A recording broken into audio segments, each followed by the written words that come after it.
하나님께서 오늘 저와 여러분에게 주실 말씀 이사야 11장 9절 말씀입니다. 저와 여러분 하나님의 말씀 앞에 다 같이 일어나겠습니다. 하나님을 존중히 여깁니다. 우리 그 마음을 담았어요. 우리 한 목소리로 함께 한번 읽어보겠습니다. 시작.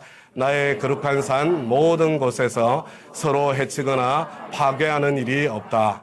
물이 바다를 채우듯 주님을 아는 지식이 땅에 가득하기 때문이다. 아멘. 우리 앞뒤좌우로 5명 이상 인사하고 축복하고 자리에 앉겠습니다. 시작. 하늘 복 많이 받으세요. 하늘 복 많이 받으시고 땅의 복 많이 받으시기 바랍니다. 하늘 복과 땅의 복이 풍성하게 넘치시는 저와 여러분 되시기를 바랍니다.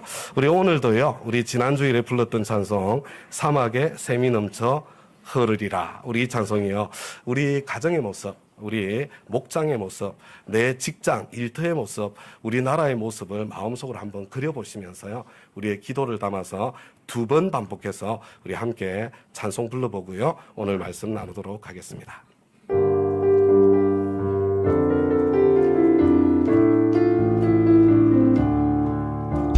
사막에 샘이 넘쳐 흐르리라. 사막에 꽃이 피어 향기 내리라. 주님이 다스릴 그 나라가 되면 사막이 고통산되리. 사자들이 어린 양과 기르며 어린이를 함께 빙그는 장사랑과 기쁨의 그 나라가 이제 속히 오리라. 사막에 숲이 우거지리라. 사막에 예쁜 새를 노래하리라. 주님이 다스리는 그 나라가 되면 사막이 낙원되리라. 독자굴에 어린이가 손 놓고 장난쳐도 울지 않는 장사랑과 기쁨의 그 나라가 이제 속히 오리라. 사막에 샘이 넘쳐 흐르리라. 사막에 꽃이 피어 향기 내리라. 주님이 다스린 그 나라가 되면 사막이 고통산되리. 사자들이 어린 양과 뛰놀고 어린이를 함께 빙그는 참사랑과 기쁨의 그 나라가 이제 속히 오리라. 사막에 숲이 우거지리라. 사막에 예쁜 새들 노래하리라.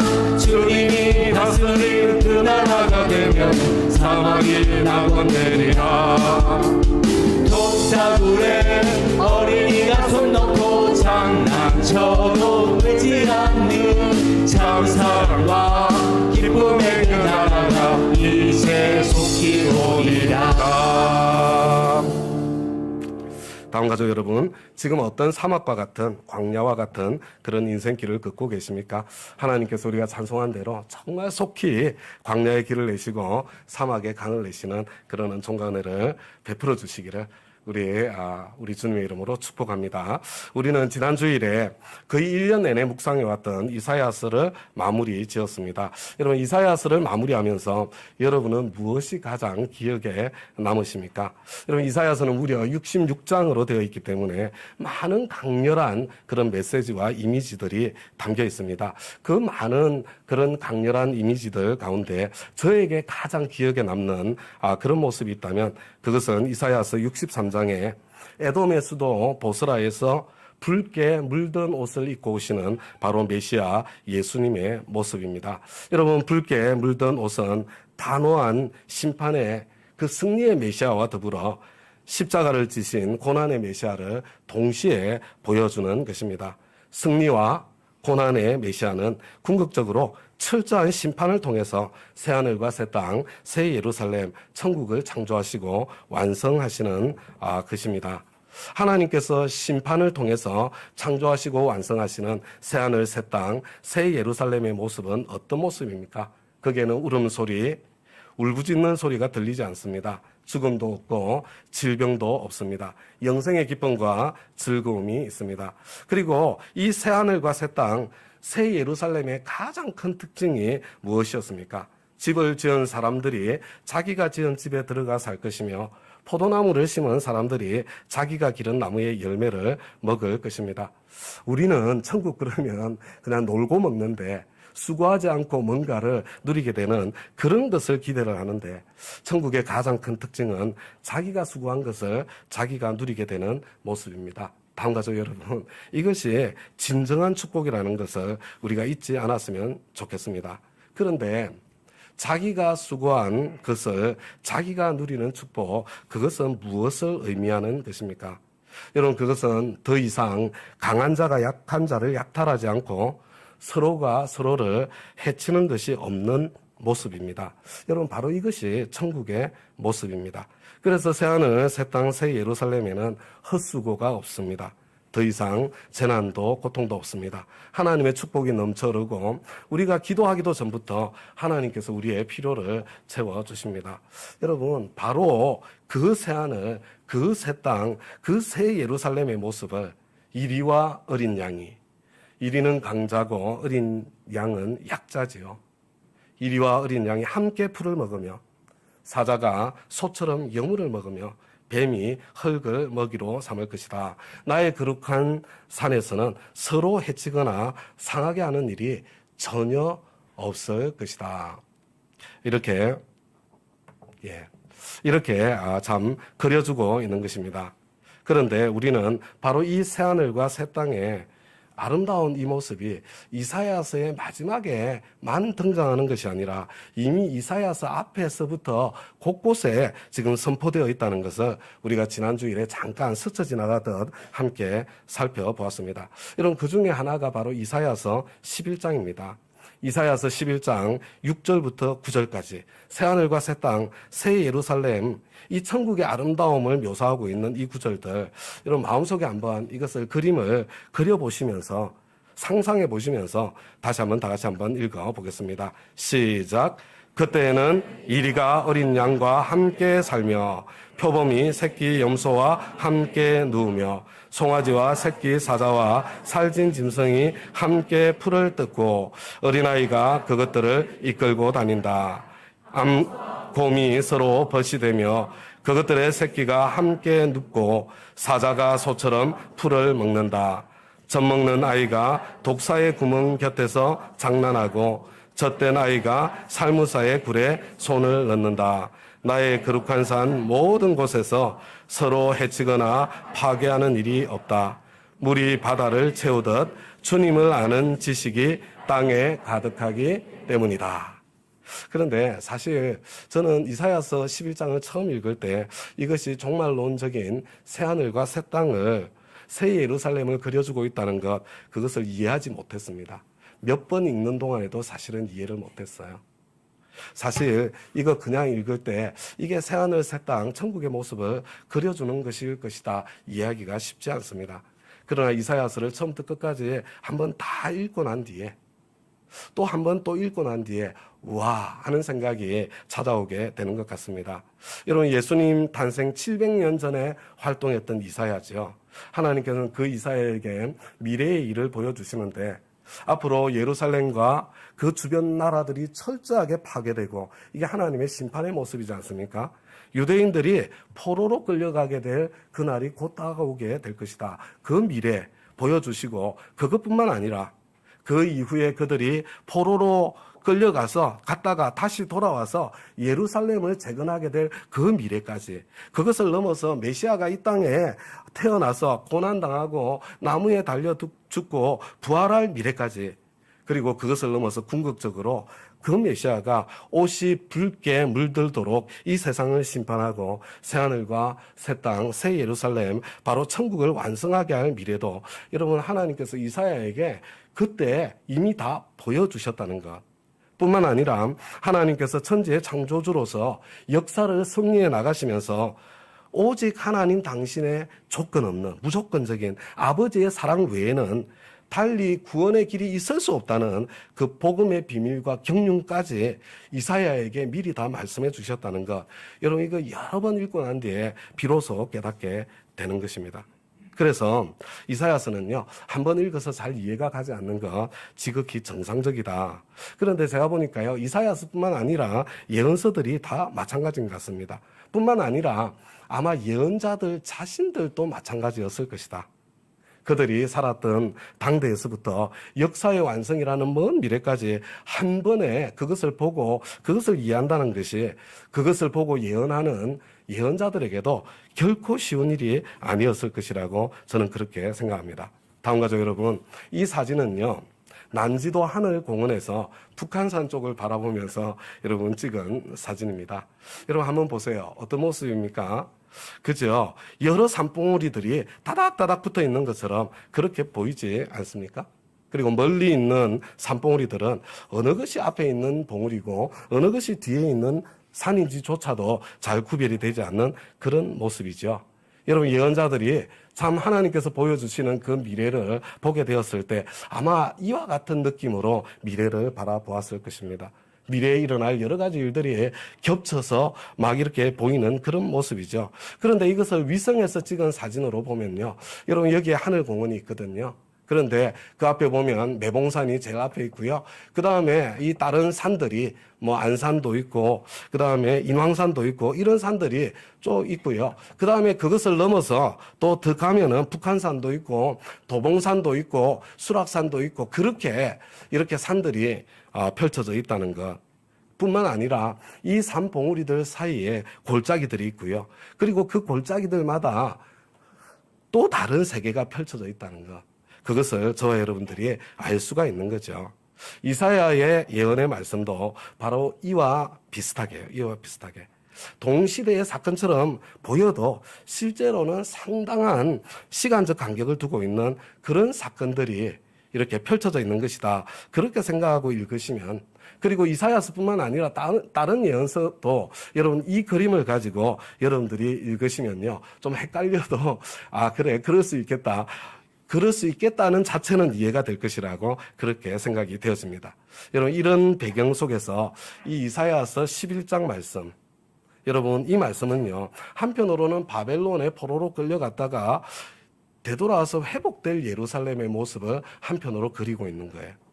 그뿐만 아니라 동시에 메시아이신 예수님께서 이 땅에 오셔서 저와 여러분의 인생에서 펼쳐지고 누리게 하실 회복의 모습을 보여주시는, 여러분 이 아름다운 교회의 모습을 보여주시는 그런 말씀이 또 동시에 되는 거예요. 뿐만 아니라 궁극적으로 메시아가 완성하실 종말론적인 천국의 모습까지, 여러분 이것을 한꺼번에 다 저와 여러분에게 여러 겹으로 보여주고 있는 말씀이라고 이렇게 이해를 하시면 될 것 같습니다. 여러분, 하나님께서 저와 여러분에게 주실 회복된 삶의 모습이요, 그리고 그것을 넘어서 궁극적인 천국의 모습이요. 여러분 어떤 모습이에요? 그때에는 이리가 어린 양과 함께 살며 강자인 이리가 약자인 어린 양을 해치지 않고 함께 어울려 사는 모습이에요. 표범이 새끼 염소가 함께 누우며 강자인 표범이 약자 중에 약자인 새끼 염소를 더 이상 해치지 않고 함께하는 모습입니다. 송아지와 새끼 사자와 살진 짐승이 함께 풀을 뜯고 약자와 강자가 평화롭게 함께 어울려 사는 모습이에요. 어린아이가 그것들을 이끌고 다닌다. 다음 가족 여러분, 생각만 해도 너무나 참 아름답지 않습니까? 암소와 곰이 서로 벌시되며 그것들의 새끼가 함께 눕고 사자가 소처럼 풀을 먹는다. 강자가 더 이상 약자를 약탈하지 않기 때문에 각자 자기가 수고한 것을 먹고 누리는 그런 모습이고, 그것을 넘어서 오히려 강자가 약자를 보호해주고 오히려 돌보아주고 큰 자가 작은 자를 섬겨주는 아름다운 모습을 이렇게 그려주고 있는 것입니다. 다음 가족 여러분, 이것은 궁극적인 동물의 세계까지 그것이 확장되어서 완성될 그런 천국의 모습이면서, 여러분 동시에 이것이 우리 주 예수님께서 이 땅에 오셔서 저와 여러분에게 보여주신 삶의 모습이 이거잖아요. 뿐만 아니라 제자들의 공동체, 바로 교회 안에 하나님께서, 예수님께서 정말로 이루기를 원하셨던 그 모습이 바로 이 모습이잖아요. 저와 여러분이 너무나 잘 아는 말씀, 우리 오늘 금주의 암송성구로도 읽었던 바로 그 말씀이죠. 마태복음 20장 25절부터 28절까지의 말씀입니다. 예수께서는 그들을 곁에 불러놓고 말씀하셨다. 너희가 아는 대로 이방 민족의 통치자들은 백성을 마구 내리누르고 고관들은 백성에게 세도를 부린다. 정글 같은 세상이죠. 그러나 너희끼리는 그렇게 해서는 안 된다.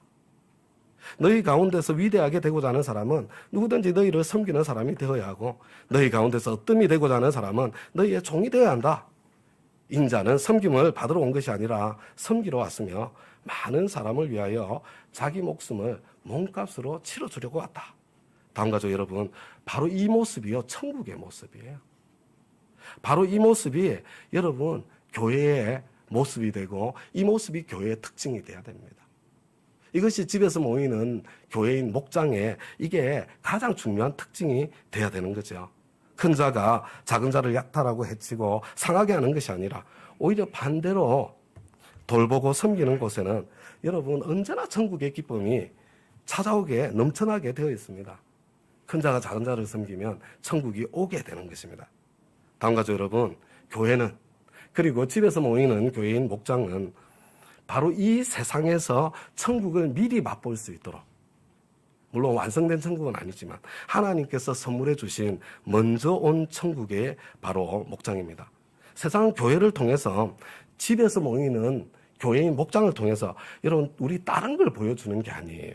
바로 이 천국을 보여줄 수 있어야 합니다. 여러분 세상이 목장에서, 교회에서 그 천국을 보게 될 때에 강렬한 구원의 역사가 일어나게 되는 것입니다.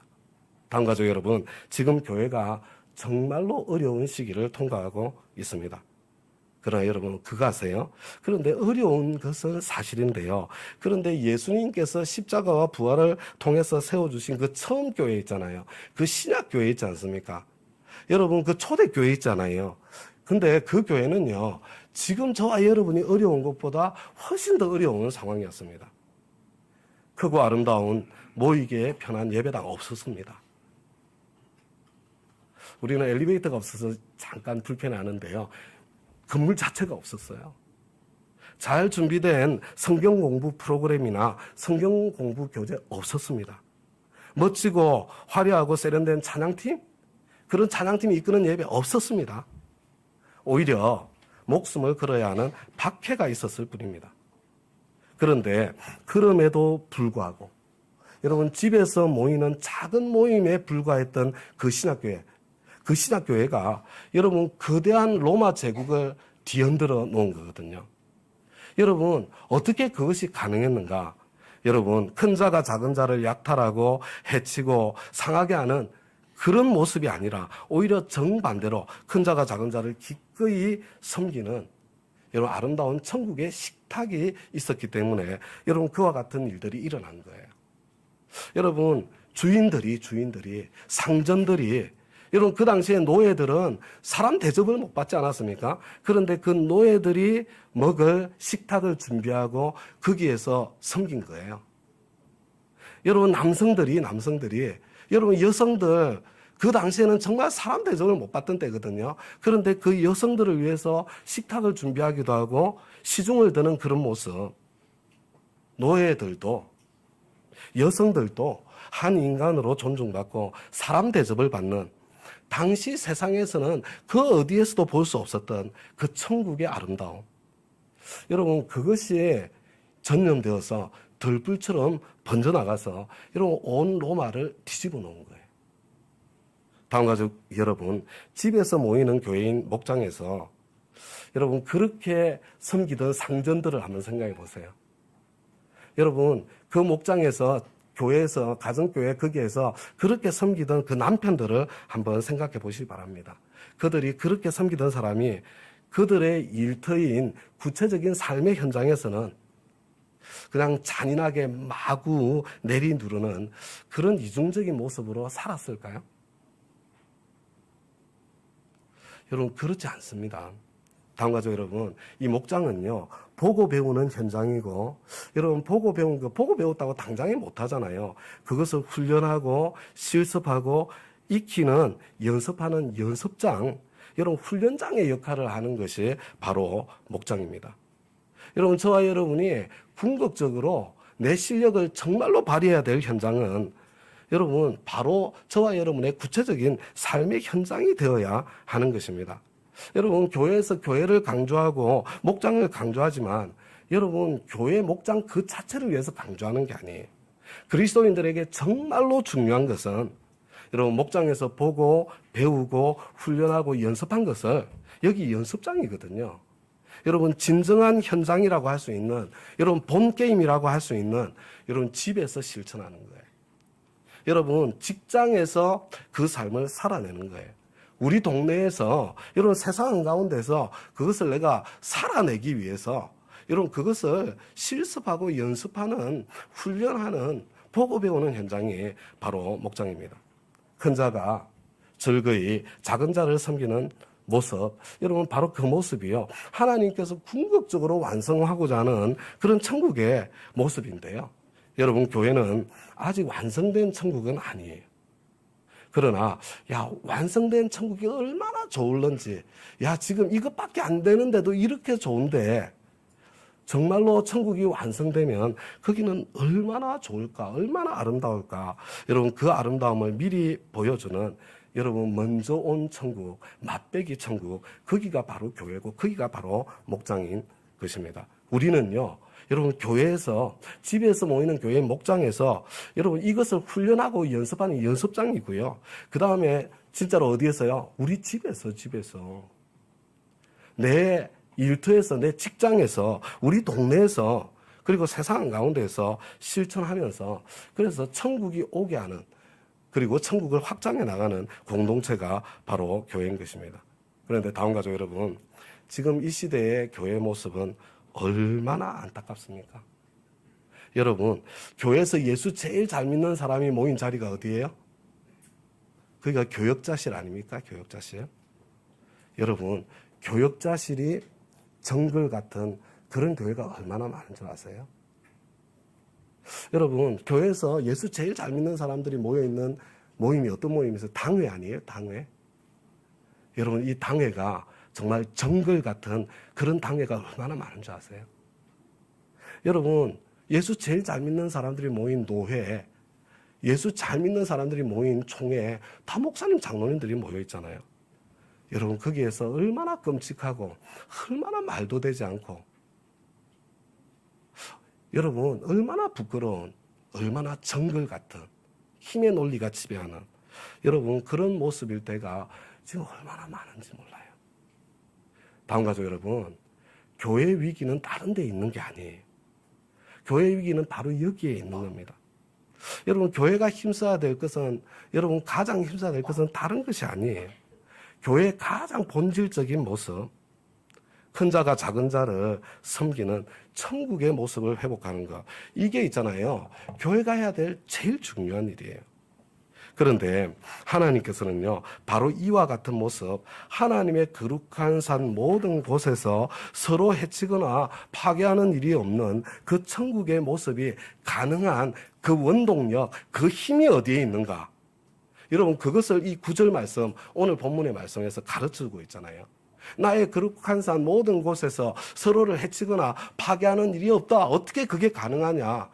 물이 바다를 채우듯 주님을 아는 지식이 땅에 가득하기 때문에 그런 일이 일어난다고 말씀하고 있는 것입니다. 여러분, 물이 바다를 채우듯, 여러분, 넘실거리는 물로 채워진 여러분 바다, 보이는 것은 물밖에 없는 그런 바다, 망망대해, 여러분 혹시 그 마음속에 그려지세요? 그런데 여러분, 그거 아십니까? 사실 물이 가득 채우고 덮고 있는 이 바다는요, 이 세상에서 여러분 가장 낮은 곳이에요. 물은 항상 여러분 낮은 골짜기로 흐르게 되어 있기 때문에 여러분 가장 낮은 곳, 바로 그 골짜기 같은 곳, 여러분 그 자리예요.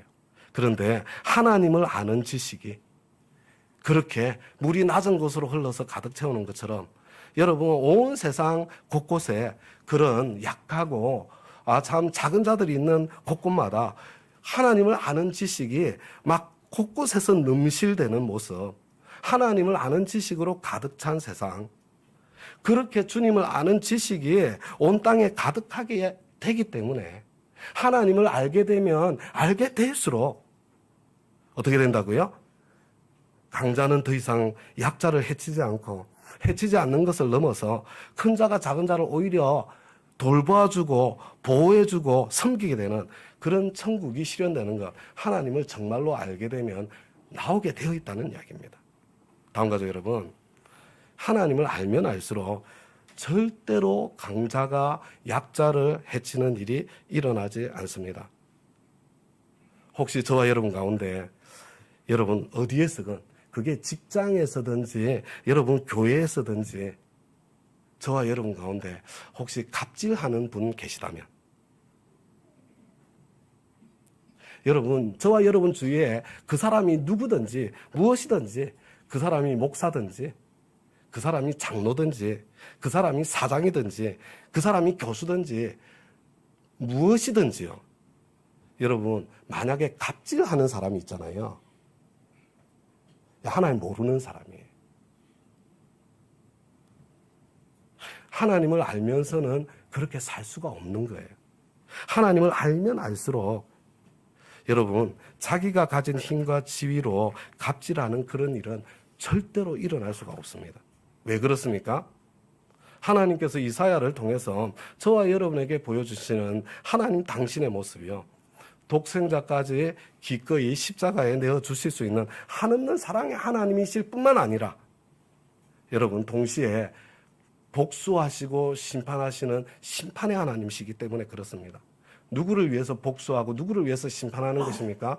여러분 약자들을 위해서 복수하고 약자들을 위해서 심판하시는 하나님, 붉게 물든 옷을 입고 계신 하나님이시기 때문에 여러분 하나님을 알고서는 절대로 갑질을 할 수가 없는 거예요.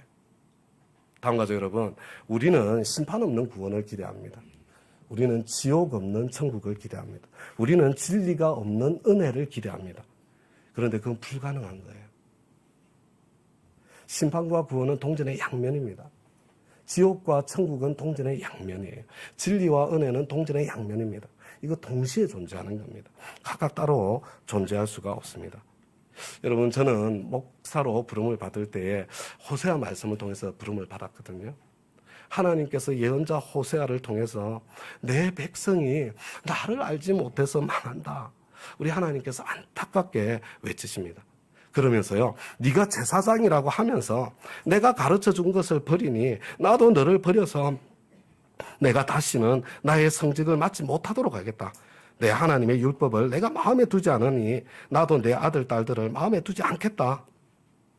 그런데 하나님께서는요, 그 책임이 누구보다도 하나님의 말씀을 맡은 제사장에게 있다고 책망을 하시는 것입니다.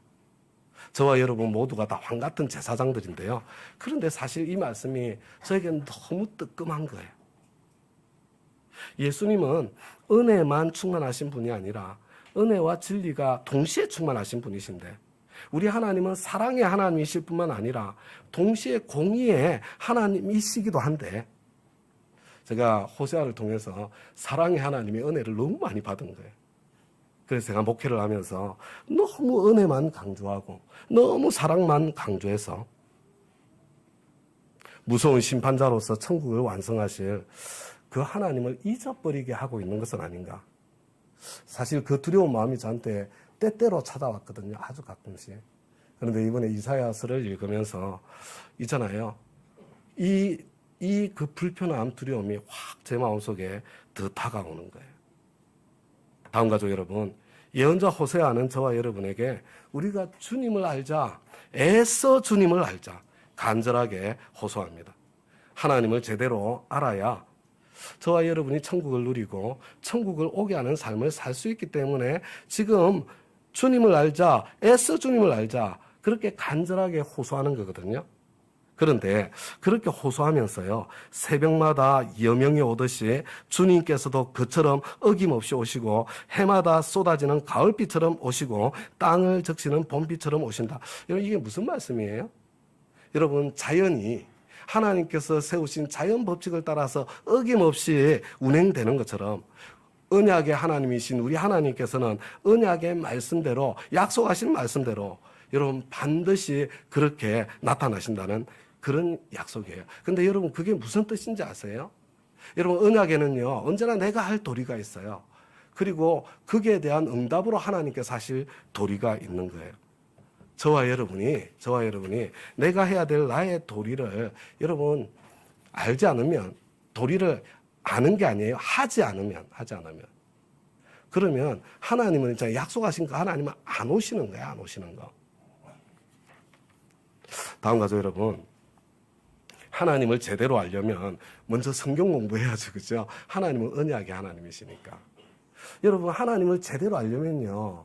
여러분, 귀만 즐겁게 아는 설교가 아니라 성경을 가르치는 설교를 들어야 되는 거예요. 그런데 여러분, 성경 공부만 하고 그 다음에 그런 좋은 설교 많이 듣고 얼마나 인터넷에 좋은 설교가 많아요. 그런데 만약에 성경 공부 열심히 하고 좋은 설교 많이 듣고 그것으로 끝나버린다면, 여러분 내가 성경 말씀을 듣고 좋은 설교 많이 듣고 난 뒤 뭘 해야 돼요? 내가 해야 될 도리, 거기에 대해서 순종의 모험을 하고 순종의 삶을 훈련해야 되는데 내가 그런 순종의 삶을 살아내지 않는다면, 다음 가죠 여러분, 그것은 하나님을 알게 된 게 아니에요. 여러분, 하나님을 내가 알게 되었다고 자기를 속이는 것으로 끝나고 마는 거예요. 여러분, 우리 하나님을 언제 알게 되냐면요, 그 신실하신 하나님은 내가 할 도리를 해서 그렇게 어김없이 반드시 찾아오시는 하나님을 경험하면서 경험으로 알게 되는 분이 우리 하나님이시거든요. 다음 가죠 여러분, 삼공부 가을학기 이제 끝났잖아요. 뭐 성경 공부 열심히 했잖아요. 여러분 또 좋은 설교 여러분 뭐 인터넷으로도 많이 듣고 많이 들었잖아요. 여러분 그렇게 해보신 분들 계시잖아요. 어떤 느낌이 들어요? 막 이렇게 성경 공부 열심히 하고 막 좋은 설교 말씀 듣고 막 그러면 막 내가 마음이 막 웅장해지지 않습니까? 막 내가 막 성장한 것 같은, 내가 막 믿음이 좋아진 것 같은 여러분 그런 느낌이 찾아오지 않아요? 마치 내가 영적으로 그것을 내가 듣고 배웠다는 것만으로 내가 성장한 것 같은 그런 착각에 빠지지 않습니까? 여러분, 그래서 자기를 속이는 사람들이요, 목사님들 가운데 많은 거예요.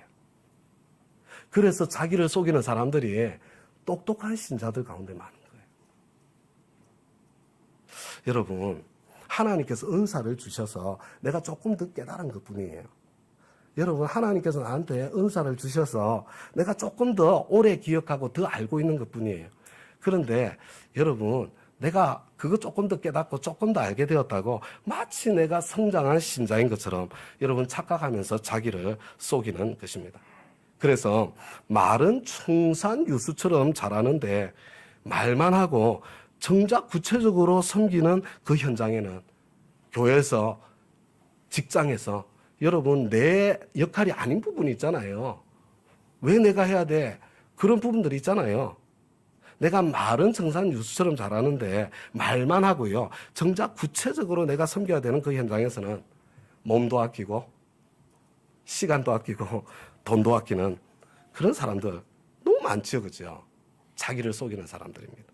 다음 가죠 여러분, 제대로 배우지도 않고 훈련하지도 않고 연습하지도 않았는데 여러분 실전의 현장인 여러분 직장에서, 일터에서, 실전의 현장인 우리 집에서, 우리 동네에서 여러분 진짜 정말로 큰 자로서 작은 자를 섬기는 삶, 내가 서 있는 현장에 천국이 오게 하는 삶 정말로 살 수 있어요? 내가 배운 것을 넘어서 그것을 내가 훈련하고 내가 연습하는 그런 시간을 가지지 않았는데 여러분 실전에서 정말로 그게 사라지던가요? 다음 가죠 여러분, 집에서 모이는 교회의 목장은요 보고 배우는 현장이고요, 이게 연습장이에요. 연습장. 여러분 여기 훈련장입니다. 여기 실전하는 데가 아니에요. 여러분 연습장이고 훈련장이에요. 그래서 목장이 중요한 거예요. 그러나 목장은 엄청 중요한데 이게 없이는 다음 단계 안 열리니까. 그런데 목장 자체가 목적이 아니에요. 다음 가죠 여러분, 주님을 알게 되면, 주님을 알면 알수록 강자는 약자를 해치지 않고, 그리고 또 괴롭히지 않는 것을 넘어서 큰 자가 작은 자를 섬기고 돌봐주는 그런 천국이 오게 하는 삶을 살 수밖에 없고 살게 되어 있거든요. 그런데 오늘은요, 우리 남아있는 시간, 이사야서 11장 앞부분이 보여주는 우리 하나님의 안만큼 되니까요. 그죠? 내가 그것을 붙잡고 실천한 만큼 되니까. 여러분, 알았다고 되는 게 아니에요. 아는 것을 넘어서 실천한 만큼, 훈련하고 연습한 만큼 되는 거예요. 그래서 우리 앞에 1절부터 우리 5절까지만 살펴보고 오늘 메시지를 마치도록 그렇게 하겠습니다. 여러분, 앞에 뭐라고 되어 있어요? 이렇게 되어 있죠? 여러분, 이거 누구에 대한 이야기 같아요? 누구에 대한 이야기? 다윗의 자손으로 오시는 메시아에 대한 말씀이에요. 그런데 왜 다윗의 자손이라고 하지 않고 이새의 줄기라고 이야기를 하는 것일까요? 여러분, 다윗은 이미 유명해졌지만 이새는 아무것도 아닌 사람이에요. 이새는 nothing입니다. 작고 보잘것없고 초라한 사람이에요. 다음과 같이 여러분, 줄기에서 나온 한 싹 있잖아요. 뿌리에서 나온 한 가지, 이건 같은 동일한 것을 지금 가르치고 있는 거예요. 여러분, 근데 이상하지 않아요? 어떻게 줄기에서 나온 싹과 뿌리에서 나온 가지가 어떻게 같을 수가 있어요? 어떻게 같을 수 있어요? 여러분, 지금 이 나무가요, 밑둥까지 바닥까지 싹둑 잘린 거예요. 완전히 죽은 것 같습니다. 끝장난 것 같아요. 그런데 그 죽은 것 같은 소망이 전혀 보이지 않던 그 밑둥까지 싹둑 잘린 그 밑둥에서 줄기에서 나오잖아요. 그게 뿌리에서 나오는 거잖아요. 근데 여러분, 이렇게 되는 겁니다. 한 싹이 올라와 가지고 그게 가느다란 가지가 되고요. 그 가지가 점점 굵어지고요. 그게 꽃이 피고요. 그게 열매가 맺히고요. 이 열매가 이렇게 튼튼하게 자라서요. 그 다음에 추수할 때가 오게 되는 것입니다. 다윗 왕조가 완전히 무너지고 무려 400년의 세월이 흘러서 이제는 도저히 다윗 왕조가 회복된다는 것이 불가능하다. 밑둥까지 싹둑 잘렸다. 이런 다윗의 집안에 이름도 없는 요셉이라는 그 사람을 통해서 메시아가 출생하는 거죠. 다음과 같이 여러분, 바로 이것이 우리 하나님께서 일하시는 방식입니다. 여러분, 우리 하나님께서 일하시는 방법은요, 너무 답답해요. 여러분, 우리 하나님께서 일하시는 방법은 너무 이상합니다. 우리 하나님께서 일하시는 방법은요, 정말 바보 같아요. 여러분, 인류의 역사가 캄캄한데 노아 한 사람을 불러서 120년 동안 방주를 짓게 해요. 그러면서 구원과 심판의 역사를 펼쳐가시는 거예요. 이거 훈련되고 준비되지 않은 사람이 이거 할 수 있겠어요? 이 하나님 정말로 알 수 있겠습니까? 이집트에서 온 백성들이 고통을 당하면서 막 부르짖고 있는데, 지금 막 숨이 넘어가고 있는데, 그 기도에 대한 응답으로 여러분 모세를 보내시는데 아기로 보내요. 아기로. 숨 넘어가는데 80년을 훈련시켜가지고, 그러고 난 뒤에 있잖아요, 그 모세를 통해서 출애굽의 지도자로 사용해 주시는 거예요. 여러분, 온 인류를 구원하실 그 구원의 계획을 펼쳐가시는데, 근데 어떻게 해요? 그거 있잖아요, 베들레헴의 그 마구간에 그 부유 위에, 그것도 있잖아요, 그냥 어린 아기의 모습으로 그렇게 보내셔서 그 어린아이가 크고 자라는 이 과정, 훈련하고 준비되는 이런 과정을 거쳐서 그리고 난 뒤에 하나님의 역사를 펼치시는 거예요. 다음과 같이 여러분, 우리 하나님의 역사는 소망이 끊어진 자리, 절망의 자리, 약하고 작고 초라하고 보잘것없는 한 싹, 한 가지에서부터 시작하는 것입니다. 하나님의 역사는 크고 웅장하고 아름답고 멋진 곳에서 시작하지 않습니다. 여러분, 여기서 싹이라는 단어 있잖아요. 이 싹이라는 히브리어 단어가 넷제르라는 단어예요. 여러분, 여기에서 나사렛 사람이라는 말이 나온 겁니다. 여러분, 나사렛 사람 예수라는 말은요, 죽은 것 같은 밑둥줄기, 그 뿌리에서 나온 약하고 작고 보잘것없고 초라한 그런 싹 같은 그런 예수라는, 나사렛 예수라는 말의 뜻이 그런 뜻입니다. 그런데 우리 하나님의 역사는 어떻게 된다고요? 처음에는 싹이요. 그 다음에는 이삭이요. 그 다음에 이삭에 있잖아요, 꽃이 피고 열매가 맺혀서 그 다음에 추수 때가 오는, 이게 있잖아요, 하나님의 방식이에요. 다음 가족 여러분, 우리 하나님께서는 과정을 건너뛰어서 일하시는 법이 없습니다. 반드시 성장하고 자라가는 과정이 필요한 것입니다. 여러분, 내가 훈련되고 성장하는 기다림의 과정을 거치지 않고서는 나에게, 그리고 나를 통해서 구원의 역사, 회복의 역사 안 일어나는 거예요. 그런데 여러분, 그 훈련의 과정이 나같이 별 볼 일 없는 사람, 이 사람이 훈련의 과정이 어디에서 일어났냐면요. 그 목장에서 일어나는 거예요. 이 한 사람 붙잡고 씨름하는 게 가치가 있는 거야? 정말 여기서 열매가 나오기는 나오는 거야? 여러분, 그거 씨름하면서 여러분 목장에서 한 영혼이 구원받는 건 기쁘죠. 여러분, 그보다 더 중요한 것이 거기서 부대끼고 씨름하면서 내가 성장해 가는 과정이 훨씬 더 중요한 축복이에요. 여러분, 하나님의 역사는 약하고 작고 초라한 사람을 통해서 일어나기 때문에 이거 원래 내 힘으로 안 되는 거예요. 그래서 언제나 성령님 내리셔서 성령님의 역사를 통해서 하나님의 일이 일어나는 거예요. 그런데 제가 여러분들한테 한번 물어보고 싶어요. 언제 성령님 내리세요? 여러분, 가만히 있는데 성령님 내린 사람이 있습니까? 여러분, 그냥 가만히 있는데 내 할 일 열심히 하고 있는데 그런데 성령님 내리신 하나님의 사람이 있습니까? 여러분, 성령님 내리시는 사건은요, 오직 기도할 때만 일어나는 사건이에요. 여러분, 기도는요, 시간을 투자하는 거예요. 여러분, 예수님의 삶의 특징도요, 여러분, 기도가 삶의 특징이었습니다. 기도에 시간 투자하지 않으면 기도 안 하는 거예요. 저와 여러분을 통해서 천국이 구현되고 천국을 오게 하는 그런 하나님의 역사가 정말로 일어나기를 원한다면 여러분, 멋진 프로그램, 멋진 방법 이런 거 찾으면 안 돼요. 여러분, 멋진 프로그램, 멋진 방법 하면 사람 모입니다. 그러나 그것은 인간의 열매일 뿐이지 하나님의 열매가 아닐 가능성이 많아요. 여러분, 하나님의 열매, 하나님 크기의 역사를 기대하신다면 무엇보다도 기도에 집중해야 돼요. 기도에 시간을 투자해야 되는 것입니다. 당장에 내일부터 성탄절 특별 새벽 기도회가 있습니다. 제가 평상시 새벽 기도 나오라 이런 말 안 하잖아요. 직장에서의 사역도 너무나 중요한 참 하나님의 일이기 때문에. 그런데 여러분, 1년에 한 몇 주 정도는 좀 특별 새벽 기도하라고 이름을 붙일 때는 좀 함께 좀 으쌰으쌰 힘을 내서 기도하는 거, 이게 정상적이고 이게 건강한 모습 아니겠어요? 특별 새벽 기도회니까 예수님께 생신 선물 드리는 마음으로 남한과 북한 이 혼란스러운 시기에 하나님께서 이루실 하나님의 역사를 기대하는 마음으로 좀 성령님께서 내리셔서 나같이 정말 넷째르 같은 별 볼 일 없는 하지만 이런 나를 통해서도 하나님께서 일하시는구나 내가 경험으로 알게 되는 그런 일이 일어나기를 좀 기대하는 마음으로 좀 저는 우리 다원의 모든 식구들이 이때만큼은 좀 새벽을 깨워서 좀 오시면서 야, 이렇게까지 나와야 될 가치가 있는 거야. 뭐 갈등도 좀 하시면서 좀 새벽에 야, 이렇게까지 하루 왼종일 막 정신 몽롱하고 힘들 텐데 이렇게까지 정말 가치가 있는 시간이야? 그런 고민도 좀 하시면서요. 그렇게 우리 함께 모여서 기도할 수 있길 바랍니다. 그리고 계속해서 이어질 새 다니엘 금식, 이 다니엘 금식의 중심에도 사실은 기도가 있는 거거든요.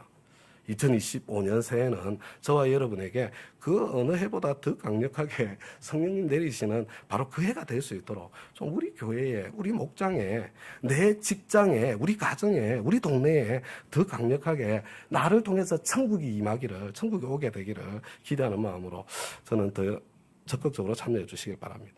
그리고 여기서 또 한 가지 더 보셔야 되는데요. 여러분, 우리 성령님은요, 주님을 경외하게 하는 영이세요. 다음 가족 여러분, 우리 하나님은 특별히 우리 교회에서 신앙생활 하신 분들은 꼭 기억을 하셔야 됩니다.